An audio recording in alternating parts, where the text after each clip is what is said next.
Hi, this is Jeremy Murphy from Lincoln, Nebraska, and I'm a transformational life coach and here in the central United States, the Midwest. And I'd like to talk about sleep and insomnia today and see if we can have a discussion on it. I don't claim to be any expert about the issue, but it's something that, I've struggled with insomnia sometimes in my own life, and I thought I'd just talk about it, see if others wanted to have a discussion about it. So I'm going to go ahead and open a seat. Looks like we have someone that wants to join me here. Just a moment.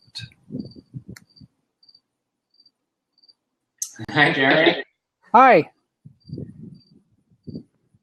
How are you? Good. I saw the topic and I'm like, wow, this is exactly what I'm dealing with. Cool. Well, it's something I've been working on, and I've been trying to work on it. You know, it's kind of been one of those tangents or whatever, and, just haven't really been able to focus on it. But I realized, it's a fundamental part of our lives. So I was trying to figure out if we could at least have a discussion about it with people that are interested. So tell me where you're from.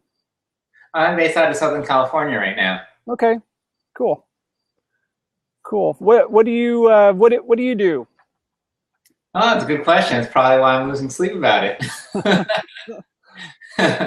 But I'm an independent consultant. Okay. In fact, I just did my first Evernote blab about 2 hours ago. Cool. So that's one of the things that I do. But I'm busy integrating my experience in dance, technology, and business together. And well-being has actually become a focus of mine over the last 3 years. Neat. Cool. Yeah. Well, I might have to check out. You said your blab was on Evernote. Is that what you said? Yeah. We're doing not to take a tangent, but we're doing a second one in about 2 hours. Okay. I might have to check that out because I'm using Evernote. I'm writing a couple books right now. I'm using Evernote to write and just kind of get my thoughts down on paper before I compile them in Word or that type of thing. So. Okay, great. So why don't we forward the Evernote conversations to the lab then? Sure. But yeah, I have a very deep technology background, and it's been quite an exercise to ground myself, to develop a wellness practice over the past 3 years in such a way where I'm more focused about self-care and ensuring that I sleep well, that I eat well, that I'm moving well. It's been to me, it feels like a massive re-engineering for me of life. Did you say you said you're using dance also with, I guess, trying to have a healthy lifestyle and all that? Are you a dancer? Yeah, I'm an engineer who decided to use dance as a tool. Okay. So me and a friend decided to invent a workshop called Dance Like Nobody's Watching. Cool. And so much like you, we love transforming people and using dance as the tool facility to make that happen. And so we turn non-dancers into dancers in an hour. So cool. That's been part of the reason why I've been volunteering for 14 years for that effort. And I've gotten to a place where I need to make some decisions in regards to how to best sustain myself, especially since I feel rather burnt out. Yeah.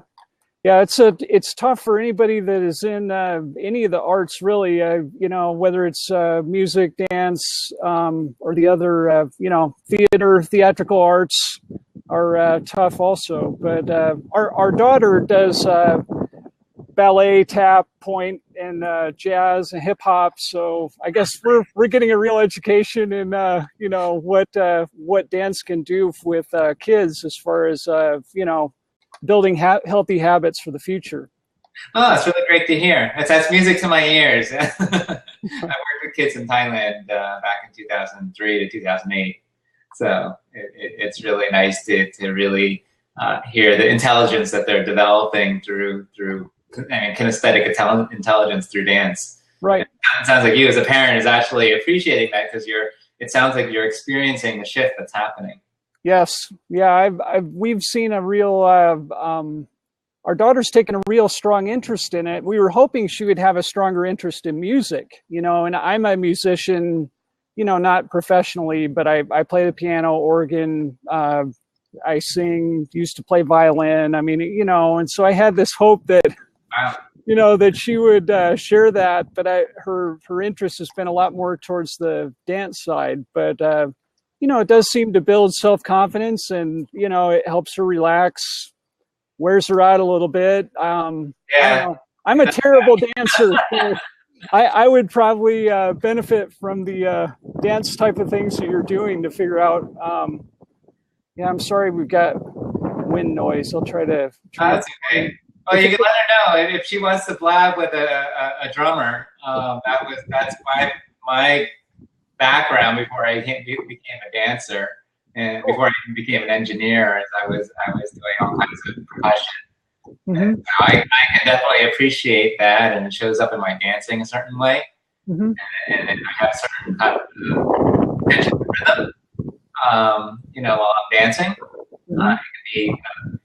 I don't know. People describe it as somehow I achieve a very zen flowing state, and I still have that kind of percussive rhythm. If you can imagine that. Yeah, that's, you know, when people talk about getting into that flow state, and that seems to be important as far as you know, relaxing before you go to bed tonight. If you don't, or any night really, if you don't have that, you know, if you don't have that ability to relax and get back into more of a natural pattern, it seems like you're, at least for me, my mind just races and I worry about things, and I think about the past and the future and my to-do list, and that's it. It's all there.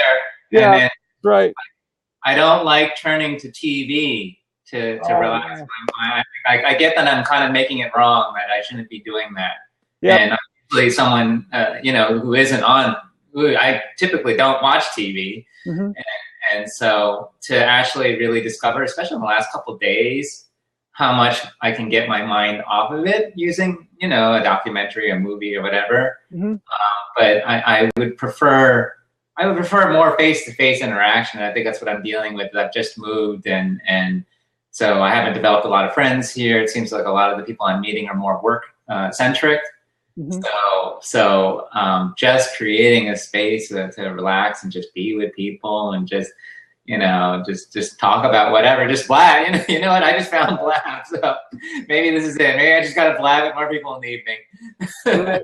Well, have you tried, well, something I benefited from, let me explain. I had a point in my life where I had so many things going on. I tried to cut sleep out of the equation, and, you know, as a parent, your child has all these activities, and now we have a puppy, a dog, and so the dog has interests and a different sleep schedule than maybe we do. And, you know, but I found that I was shrinking the sleep to try to get everything else done. And the more I did that, the more I would struggle with insomnia. And, you know, then I need 5 hours of sleep a night at least. Maybe 7 is more ideal. But if I don't get that, I don't function at a high level. And so I don't know if I guess I've tried Tai Chi has helped me. I don't know if you know anything about that or not. I did a meditation retreat in Thailand, and they taught us Qigong, and then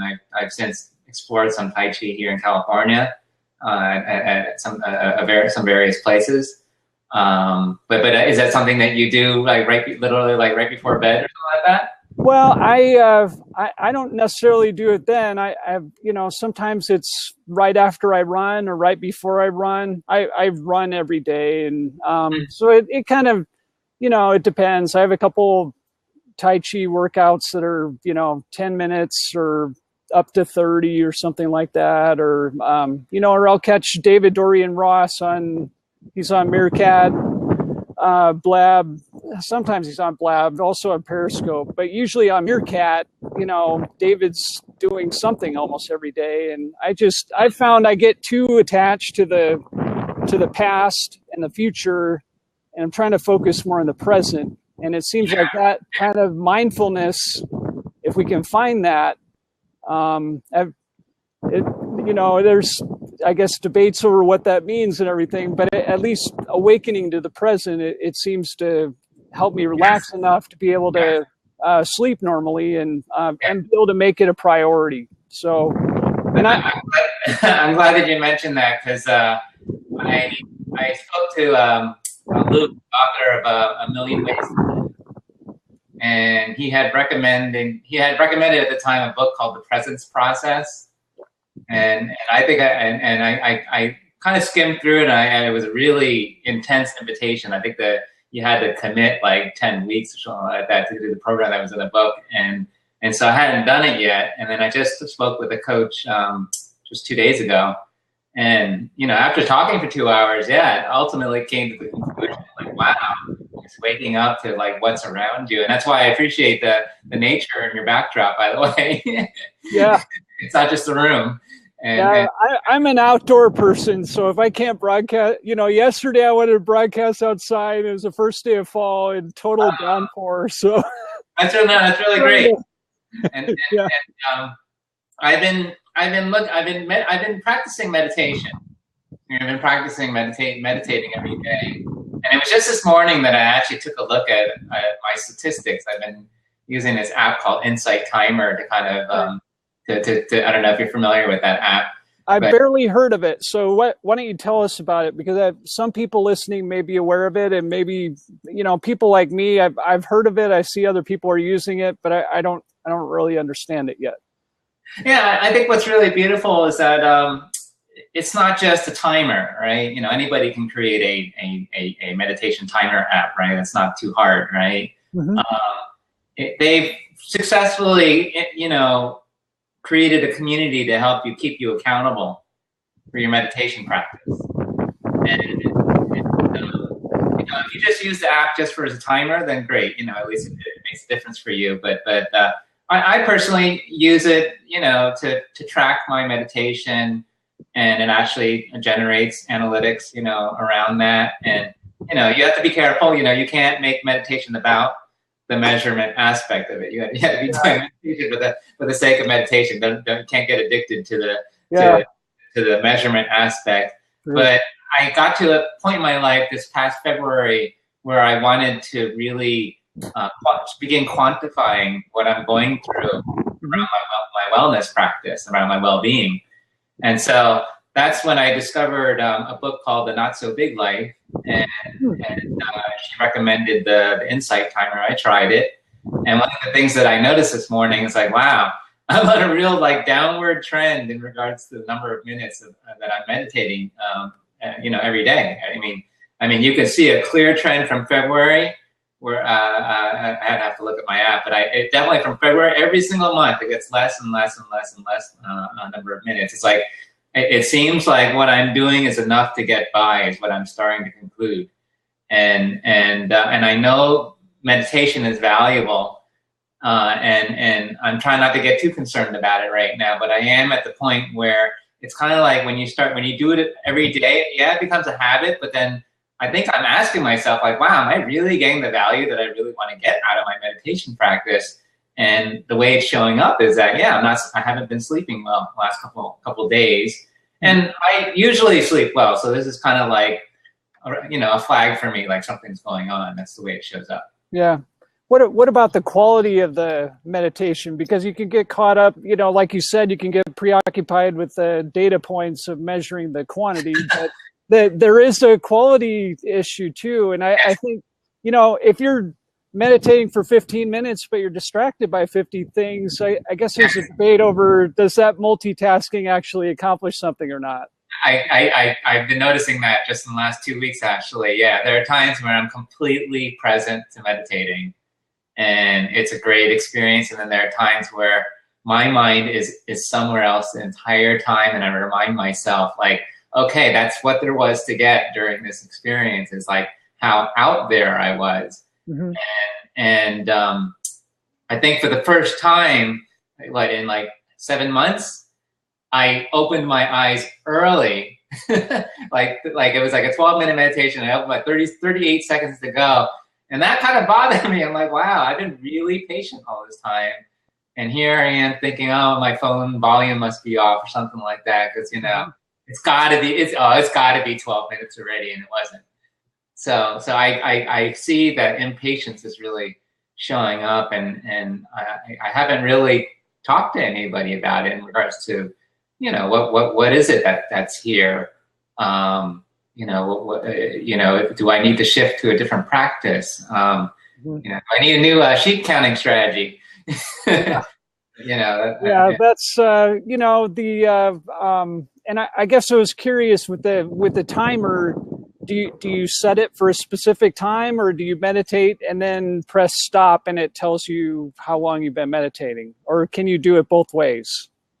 That's interesting. I don't know if you could do the latter, but I personally, set the timer to 12 minutes and preset. Okay. It's got a nice, they definitely recorded a nice, not a gong, but maybe a singing bowl, maybe, or something. It's definitely a chime. Mm-hmm. So in 12 minutes, the chime goes off, and they've done a good job at it, because it's not just a short chime. It really, they recorded the entire chime going all the way down to like nothing. And so I noticed when you're meditating with that, you can actually be with it. And to answer your question, yeah, there are definitely times where I'm really clear that I'm meditating with my breath. I'm practicing that. And there are times where it's like, I'll be like at least halfway into it and I'm clear. And it's like, oh my God, like, where have I been? Yeah. That's, I use music a lot when I'm meditating. Not always, but I'm a musician. So, I mean, if it's instrumental or, chanted music, I mean, something that's not too busy, it just seems to settle me down. But do you use music, or do you do the silent meditation, or some blend of that, or something else? I mean, I've done both. I was introduced to 10-day silent meditation in Thailand in 2003. That was an intense experience. That was when I was introduced to Qigong as a moving meditation. I am a dancer, so I see my dance as a meditation. And in terms of, I've tried back in 2001 focusing on using music. I probably use less music now. The Insight Timer has some guided meditations with it too. Okay. And so I'll use those, and then I notice that the authors or the people who provide the content are very careful to do it, once with music and once without music, right? Because some people find it a distraction, some people find it helpful. So I've been playing with it, and I noticed that music can help at times, but I generally don't use music when I'm meditating. Okay. What about caffeine consumption? I guess I used to not count how many cups of coffee I had, and I realized when I'm having insomnia, I've got to keep that coffee count at 6 cups or less, and make sure that it's nothing after 5 o'clock, and maybe less than 6 cups is better. But I really love coffee, so I mean, is that a struggle for you? Just not an issue. Caffeine has never had an effect on me. Okay. So I never found a drive to be addicted to the substance in any way. Mm-hmm. I think the only time that I've ever had coffee is maybe I'll go into like Trader Joe's and like have a coffee sample there, but that'll be like a little Dixie cup. But I don't regularly have caffeine in general. And I noticed you're in Nebraska because you probably know Gallup there, yes? Yes. Yeah. I've heard of Gallup. Mm-hmm. Yeah. So I just so you have some context, I read the book Eat, Move, Sleep. Mm-hmm. Written by Tom Rath, and I've been using a lot of the suggestions in there, and I've been pretty much detoxing and building my wellness practice for about 4 years now, since 2011.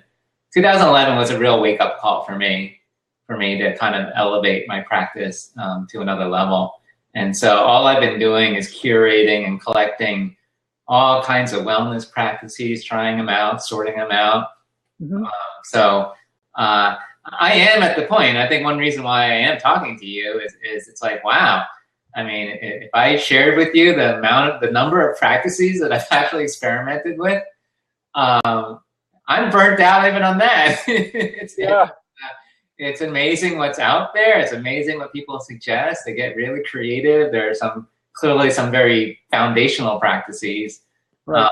I've tried it all, and it's frustrating to still feel like I'm out there, that I'm, despite putting together a wellness practice, that I still wake up feeling rather burnt out.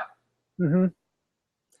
I think a lot of us, I've found, and I don't know if you found this, you'll have to tell me, but I've found that we have to create that inner space for just relaxation and, relieving stress relieving, relaxation techniques. And, those are the type of things that I find if I deviate from that, I just, I tend not to sleep as well, and then I'm not eating well, and then I'm not even thinking about what I'm doing, and I'm just thinking about what happened in the past or what will happen in the future.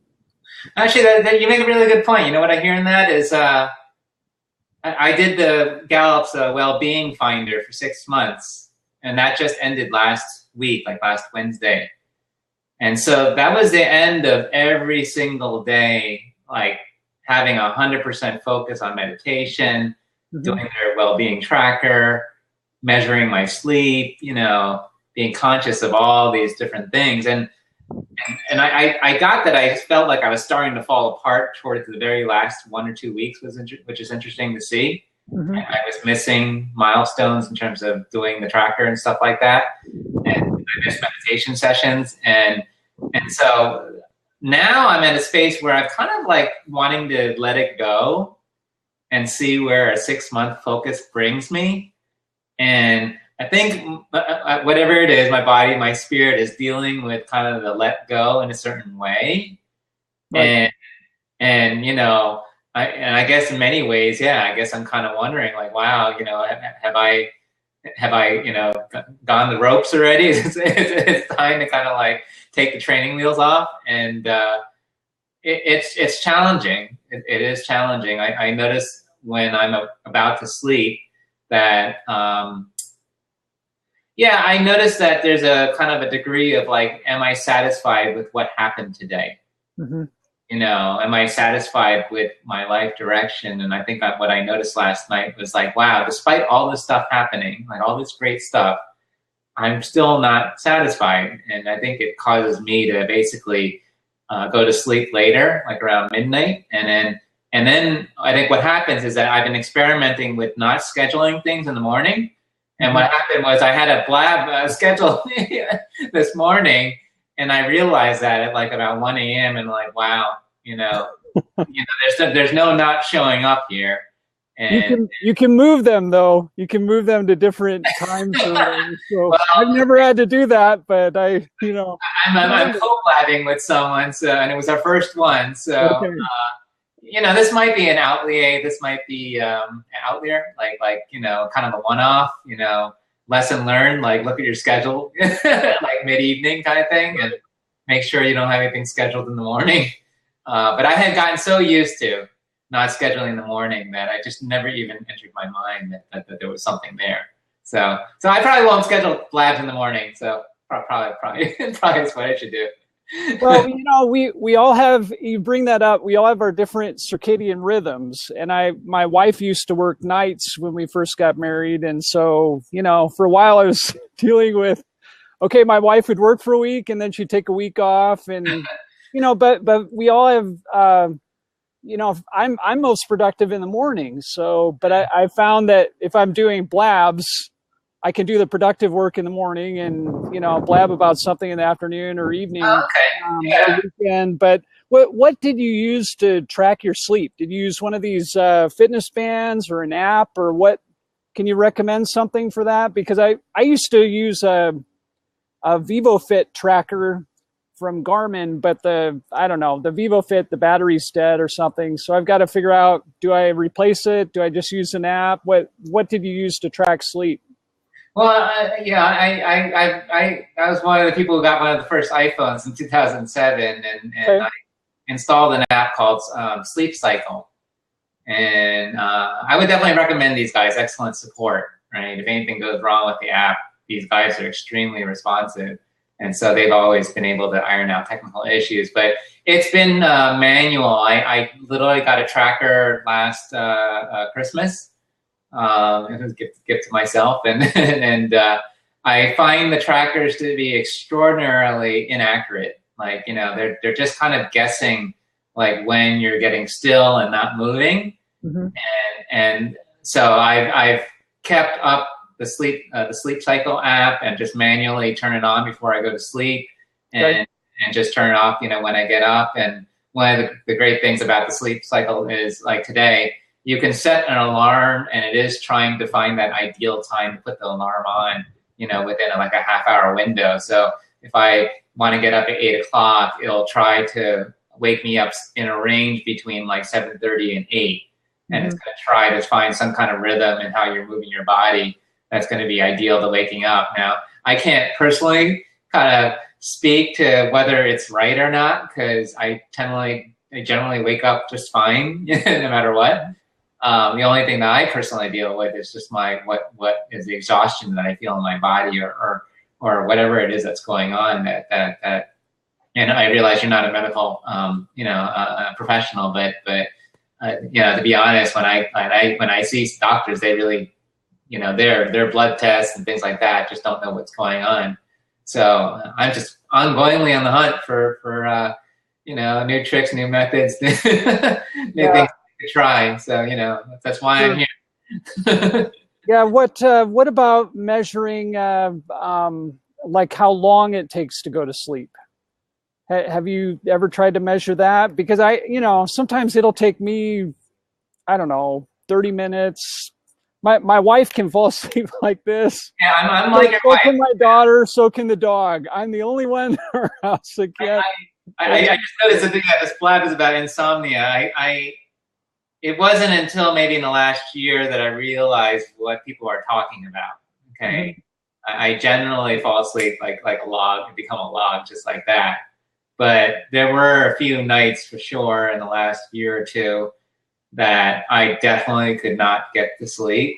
And it took like half an hour, you know, maybe sometimes even, there was I think one instance where it took an hour.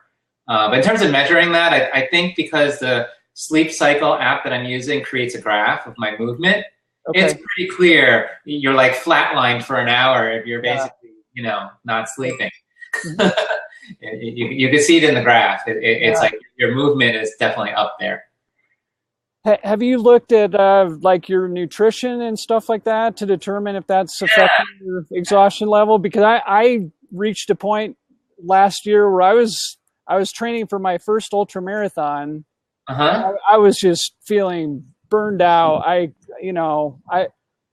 was tired running. I was tired working. I was tired doing anything. And, you know, I kind of changed to whole food nutrition. And that helped me a lot. I guess I found I was eating too much processed food and things like that. So eliminated that. To answer your question, absolutely. I think it was around 2011 that I decided to make some radical shifts towards a plant-based diet. You know, today I don't eat a strict plant-based diet. One of the things I discovered in the last 4 years was that trying to maintain any kind of diet was very stressful for me. I'm extremely skinny. So it became a question of like, wow, I'm losing weight at, you know, being skinny. And it was also added stress. So I started to experiment with letting it go. And to be honest, and you know, this is nothing against any of these diets or, you know, programs that are out there. I personally could not experience a shift in my well-being. All I know is that my diet is radically much better than it was 4 years ago. So I'm very grateful, you know, for making these changes, and that many of these changes have stuck. But I would never correlate, you know, that my dietary changes to any kind of shift in my well-being. I think it's just, right now, it's a little bit mental. It's kind of like, okay, now I know how we actually make processed food and how we process our meat, right? Like, I know all that now in retrospect, and I'm really happy that I'm actually eating much better and that I'm treating my body better, and at least I've kind of gotten that out of the way and I can actually go work on something else. So yeah, so that's where I'm at. I've tried diet, I've tried dance, I've tried these trackers, you know, and it's like, wow, this is quite a quandary, you know, to to figure out. It's my new life puzzle. That's right. Have you heard of the Meatless Monday movement? Are you aware of that? I don't know about the movement. Tell me about it.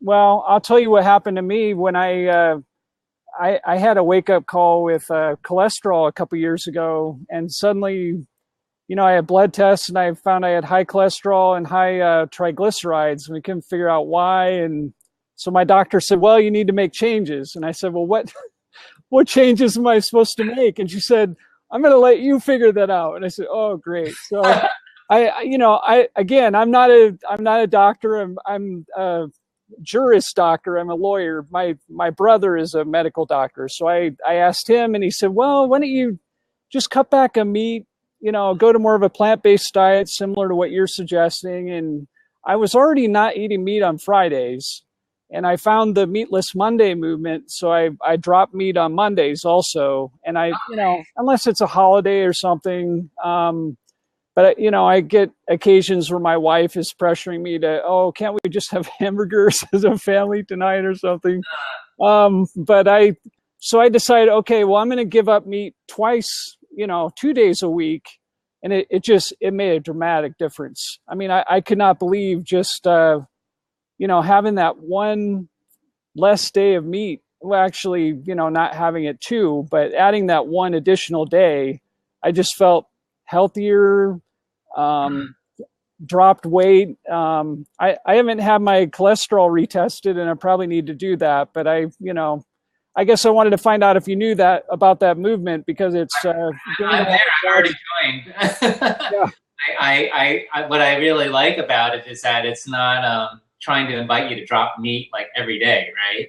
Right. Yeah. It's focusing on that one day in particular. One day a week, and given that Monday is known to be one of the most stressful days of the week, people transitioning from Sunday to Monday. Mm-hmm. And actually Gallup, through their well-being finder, has actually collected the data that people have been providing. They see spikes between every Sunday and Monday, in regards to people, whether they are successful in transitioning from a very relaxed, Sunday state to whether they have that supportive manager on Monday or someone or team who allows you to kind of move into that space gracefully, or whether people just precipitously drop, and score lower on the assessment. But yeah, I'll definitely try that. I'll do it. It's they've helped me a lot. The problem for me immediately was, well, what am I going to eat? Because I have allergies. I'm lactose intolerant. I'm just kind of a mess as far as what I can eat. But I found the Move It Monday people on their website and on Twitter, they have all these wonderful recipes, and every once in a while they'll have a Twitter chat where they're putting out, even more of their recipes, dozens at a time, and people sharing their, just randomly saying, okay, well, here's what I'm cooking on Meatless Monday. What are you cooking that's meatless today? Very nice. So, wow. Yeah. Okay. All right. Wow. I didn't realize it was a website and everything. Sounds like there's a lot of support for it. There is. Yeah. Okay. All right. Yeah. That'll be a good way to keep that kind of my commitment to a plant-based diet in existence for sure. The plant-based diet has become a big deal for athletes also. I'm a marathoner and ultramarathoner, and there are some ultramarathoners that's all they eat. They're pretty much, and I don't, that seems, that would be tough for me because I have a legume allergy. So getting enough protein without, having to eat beans and things like that, it's problematic. But I just wanted to tell you that. And I guess I had a question about the Gallup testing. Is that something they offer to their employees too, or is it just members of the public? How do they decide who? The Well-Being Finder, there's a book that Tom Rath wrote and Jim Harder wrote called Well-Being: The 5 Essential Elements. And I think it's a phenomenal book, very easy read. Digest all their research down into it's amazing how short the book is. And, the way Gallup works is they include, assessment license, like assessment with the book, code with the book. So it came with a 6-month subscription to their thing called Wellbeing Finder. Yeah, I'll go and put the website in here. And I decided, why not? I mean, I'll give it a go and see, what comes out of it. And so now I basically have, 6 months of data to discuss with health professionals. Cool. And I'm actually on a mission to find health professionals who'd be willing to sit down with me with this data and try to make sense of it. Yeah. And I'm hoping to get some new insights, out of what I discovered the last 6 months. Sure. But to answer your question, that's how they make it publicly available, and they integrate it, with a lot of their research efforts through the Gallup poll and things like that. Sure. So, yeah, I mean, you're looking for holistic health type of solutions, it sounds like, right? I mean, diet and nutrition is connected to exercise and sleep and relaxation. I mean, you can't, we can argue about whether you can untangle those and detach them from each other. But I think doing that really, it just tends to kind of pull us apart. I don't know how else to put it. Oh, I missed that. What pulls us apart? Trying to separate all those different elements. Oh, yes. I agree. Yeah. I mean, for anybody out there who's actually dealing with trying to integrate new wellness practices into your lifestyle, it's exactly that. It needs to really be the fabric of how you live your life. And, right. Trying to think that the gym is separate or that this diet is separate, it's just not going to work. It's a full-on commitment, like almost like, yeah, would you be willing to do this practice for the rest of your life? Because if you don't relate to that, then you're still relating to that practice of like being out there. You're just like kind of testing it. Yeah. So, that would be definitely my suggestion to people listening out there. Yep. How do you make time for sleep? Or I guess I was going to ask the same question about meditation, because I find, I might meditate one day and then forget about it for a week, and then I'm realizing, I get back into this. And I kind of have that, we have that slipshod approach to sleep too. We just figure, sleep is the last thing on our list. And I don't want to sleep off the face a new day. And then you deal with chronic sleep deprivation for a week or so, and you just, that's reactive. It affects your relationships. You can't concentrate. You have people. It just seems like everything's going so much faster, and you're moving at a snail's pace. Yes. I have two things to say to that. If you're thinking about a meditation practice, do it now. And when you think about meditating, do it.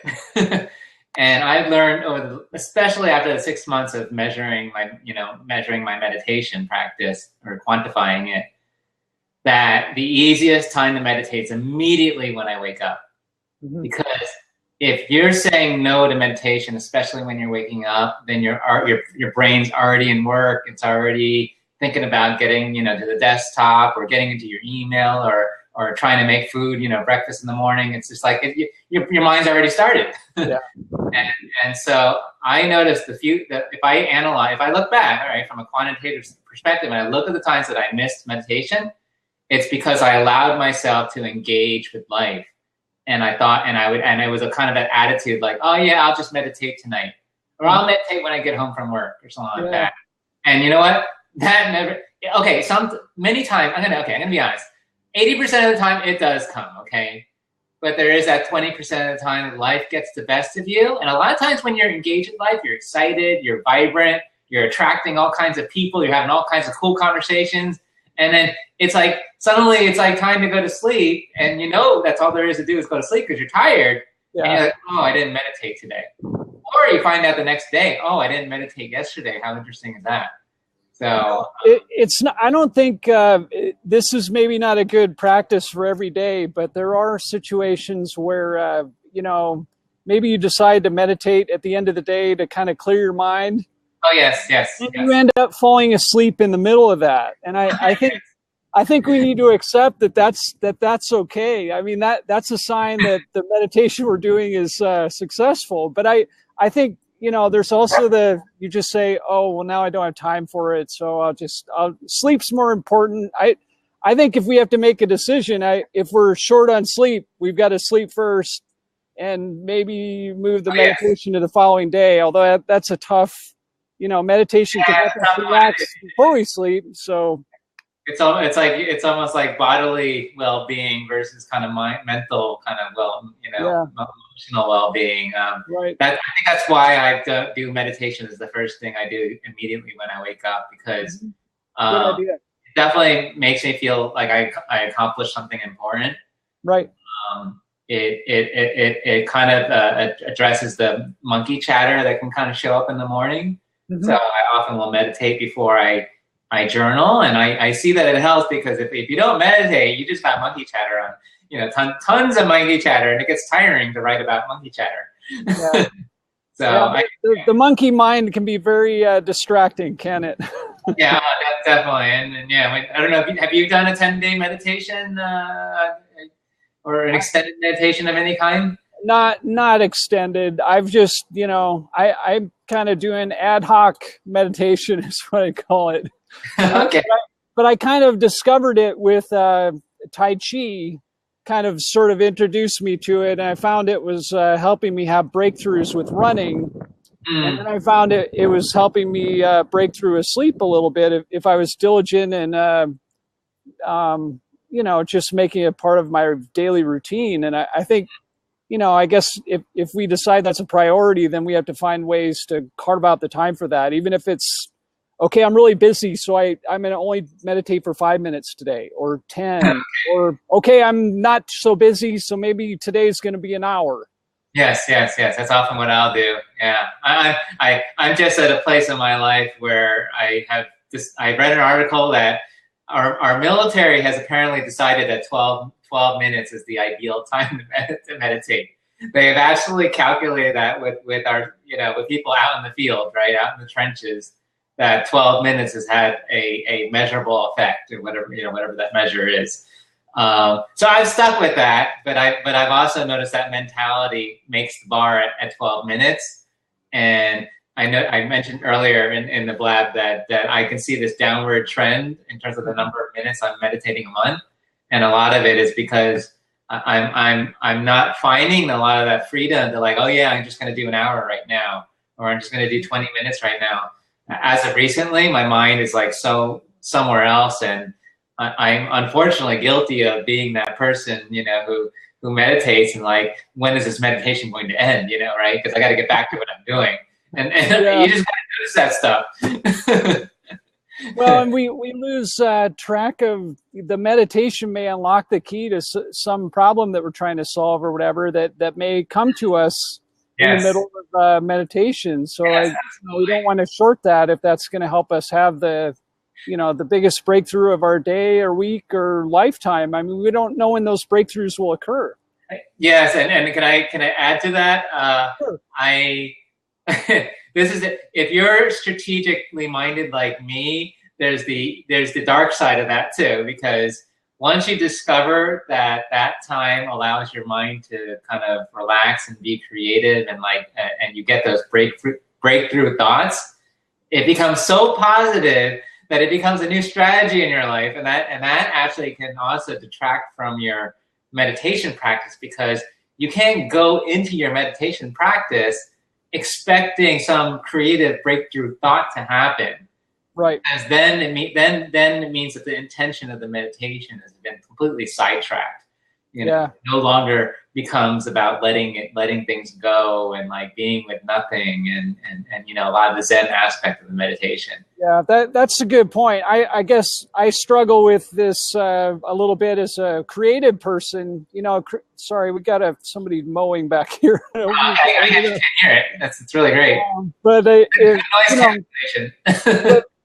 you know, we creatives, or anyone trying to be creative, I mean, you have to have kind of brainstorming sessions. And so I guess I need to wall that off a little bit. So I'm not, you know, I think you're right. I think if it becomes a creative brainstorming session, then it's no longer meditation. It's become something else. Yeah, that's right. But I totally agree with you. And for anybody who hasn't started their meditation practice, that moment where you actually realize that putting things down and you have that breakthrough thought while you're meditating is a phenomenal moment in your meditation practice. I mean, I would definitely say that is definitely a highlight of realizing what's possible, when you give up all the monkey chatter and you allow your brain to do what it wants to do.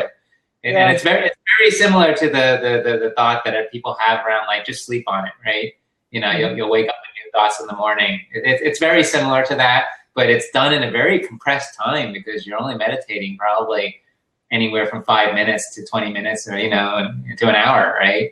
And you achieve that kind of creativity.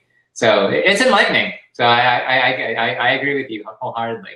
I think there's an awakening that occurs with meditation also. I've been amazed when I've had people that have been skilled at it give me some instruction and some help, guidance. You just feel like, wow, have I been asleep for months, or have I just been so mindless that I haven't focused on the present? How do we get through life living in that mindless way and lose touch with that? I find that helps us kind of reawaken and kind of plug into what's happening right now instead of what happened yesterday or what's happening tomorrow.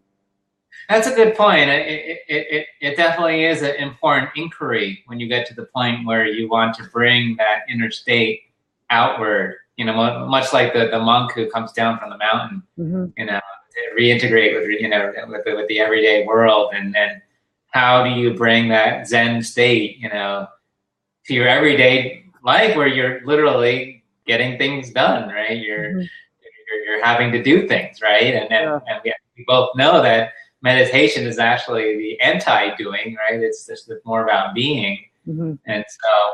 I think the inquiry that a lot of us get into as we deepen our meditative practices is how do we embrace that beingness so that everything happens very naturally. Sure. And you're present. So I definitely don't have any answers on that one. I almost feel like that's why we're here on this earth, to experience that.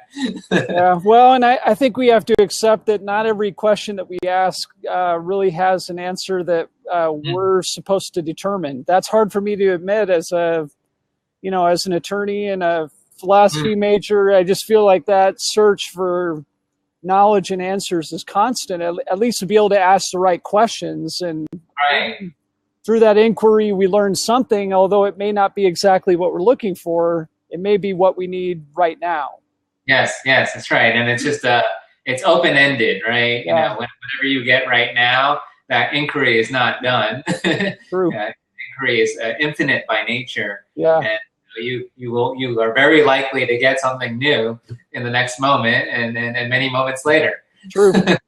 Well, and we find that things are changing constantly too, and we don't like to admit that or accept it sometimes. But I think, being able to do that helps us kind of cope with, having sleep problems or insomnia issues, that type of thing. So it's getting sunny again.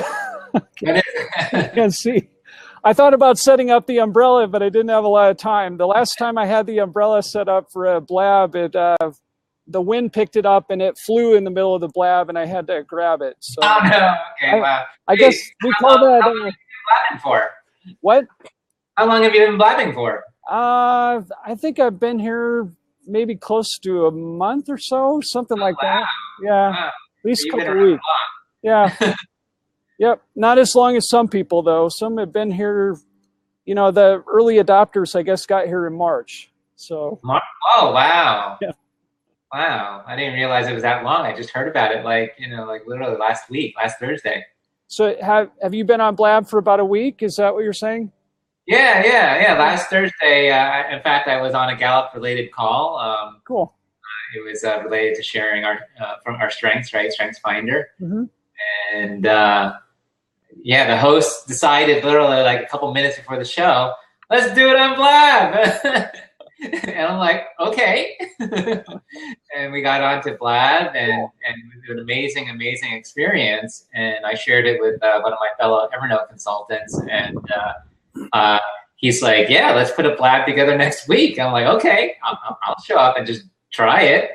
And so we did that this morning about, I guess about 4 hours ago. And it was an amazing experience. And we're going to do it again this afternoon.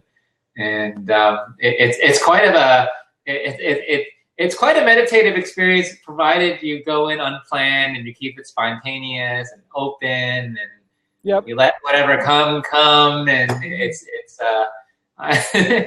an interesting medium, that they're inventing here. It is. It's exciting to me that you never know where the next person is going to come from. I mean, they may be from Ireland or overseas, or they may end up being in the same area of the country that you're in. But, the hard part for me is you have people that are jumping on these blabs to try to obstruct or,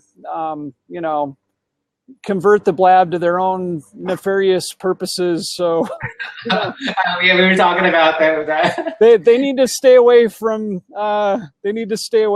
They need to know that they shouldn't mess with lawyers. We don't like to be messed with, because we've had that happen in the courtroom too much already. So what happens in the courtroom too much? I'm exaggerating.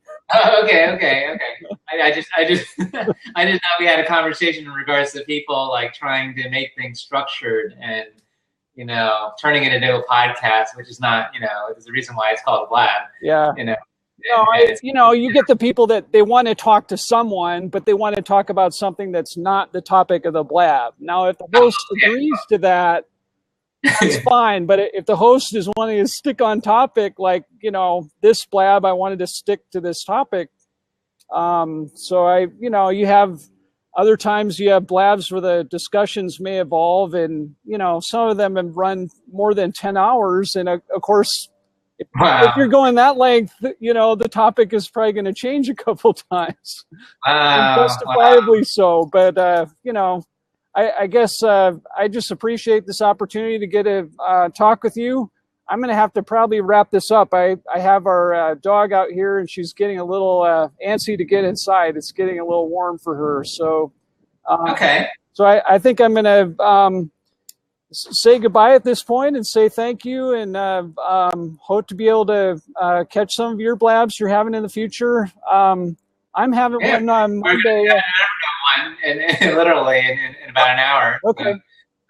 Yeah, feel free to show up and share about your experience about Evernote. That'd be awesome. Sure. I'm having one on Monday on mindfulness, and I can't remember. I think it's 1 p.m. Central Time. So I thought I'd at least tell you about it. But I just thought I'd throw that out there. I will look up your, the Evernote blab you did already, because I think I saw that topic when I was looking at blabs this morning, and I just, I was trying to prepare for this and do some other things, so didn't catch it. But I'll check it out. Well, we didn't record the one this morning, but we do plan to record the next one. Okay. And so, all right. But I'll go ahead and subscribe to you. It was really nice meeting you, and Thank you. It's really interesting to see the Nebraska connection, given how much I've been steeped in Gallup over the past 6 months. So. Sure. Yeah. So yeah, thanks for your thoughts. I'm glad that we were able to just kind of like freeform, chat about all of it. Sure. Yeah, I do hope to return to this topic every once in a while. Not frequently, but there are enough people struggling with it that are, not just runners and athletes, but people in general. I see more people struggling with it than I think should be, and I don't know. It's just my hope that if we work together, we can cooperate and help more of us be able to work through that, and at least minimize how much we're dealing with insomnia and sleep issues, be able to relax and work through stress, and some of the ways that we talked about today, and maybe some others we'll talk about in the future. Okay. Well, thank you for creating this blab, and I'm glad that I was able to spontaneously see it. Yeah, I'm glad you joined. Appreciate it. Thanks, everybody, for joining us today. I'm going to stop the recording now and get back to our dog and get her inside, get her some water. So Okay. Take care. Have a great day. All right. Take care. Bye, Jeremy. Bye.